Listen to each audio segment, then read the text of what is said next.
Hi friends, ഒരു easy റവ ലഡു റെസിപ്പിയാണിത്. ചൂടായ പാനിലേക്ക് 2 ടേബിൾ സ്പൂൺ നെയ്യ് ഒഴിക്കുക. അതിലേക്ക് കാഷ്യൂനട്ട് ബദാം ചേർത്ത് വറുത്ത് കോരി മാറ്റി വയ്ക്കുക. കിസ്മിസ് ഉണ്ടെങ്കിൽ അതും ചേർക്കാവുന്നതാണ് കേട്ടോ.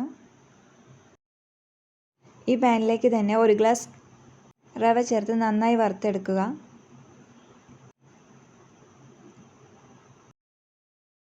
ഒരു 6-7 മിനിറ്റ് മീഡിയം ഫ്ലെയിമിൽ വെച്ച് നന്നായി ഇളക്കി കൊടുക്കുക.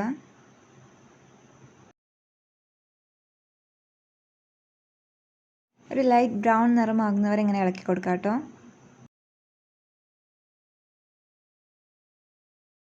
ഇപ്പോൾ ഒരു ലൈറ്റ് ബ്രൗൺ കളർ ആയിട്ടുണ്ട്. ഇനി നമുക്കിതിലേക്ക് ആവശ്യത്തിനുള്ള പഞ്ചസാര ചേർക്കാം. ഞാനിതിലേക്ക് 6 സ്പൂൺ പഞ്ചസാരയാണ് കേട്ടോ ചേർത്തിട്ടുള്ളത്. നിങ്ങൾക്ക് മധുരം കൂടുതൽ വേണമെങ്കിൽ കൂടുതൽ ചേർക്കാവുന്നതാണ്.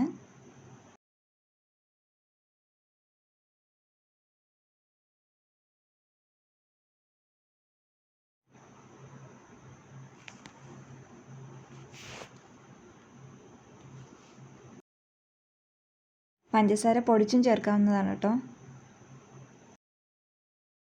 ഇനി ഇതിലേക്ക് ചെറുതായി ചിരകിയ തേങ്ങ ചേർക്കാം. താല്പര്യമുള്ളവർക്ക് തേങ്ങ മിക്സിയുടെ ജാറിലിട്ട് ഒന്ന് പൊടിച്ച ശേഷം ചേർക്കാവുന്നതാണ്. തേങ്ങ ചേർത്ത ശേഷം ഒരു 2 മിനിറ്റ് കൂടി നന്നായി വറുത്തെടുക്കുക. ശേഷം ഒരു 1/2 ഗ്ലാസ് പാല് അല്പമായി ചേർത്തിട്ട് നന്നായി ഇളക്കി യോജിപ്പിക്കുക. നന്നായി ഇളക്കി യോജിപ്പിച്ച ശേഷം നേരത്തെ വറുത്ത് മാറ്റി വെച്ചിരുന്ന നമ്മുടെ കാഷ്യൂനട്ടും ബദാമും ചേർത്ത് ഒന്നുകൂടി ഇളക്കി യോജിപ്പിക്കുക.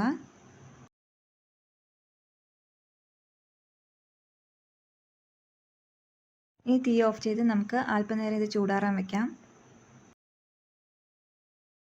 ചെറിയ ചൂടോടുകൂടി തന്നെ ഉരുളകളാക്കി നമുക്ക് എടുക്കാം. കുട്ടികൾക്കും മുതിർന്നവർക്കൊക്കെ ഒത്തിരി ഇഷ്ടപ്പെടുന്നൊരു ഈസി സ്നാക്സ് റെസിപ്പിയാണ് കേട്ടോ ഇത്. റെസിപ്പി എല്ലാവരും ട്രൈ ചെയ്ത് നോക്കി എങ്ങനെയുണ്ടായിരുന്നു എന്നൊന്ന് കമൻറ്റ് ചെയ്യണേ. Thank you for watching.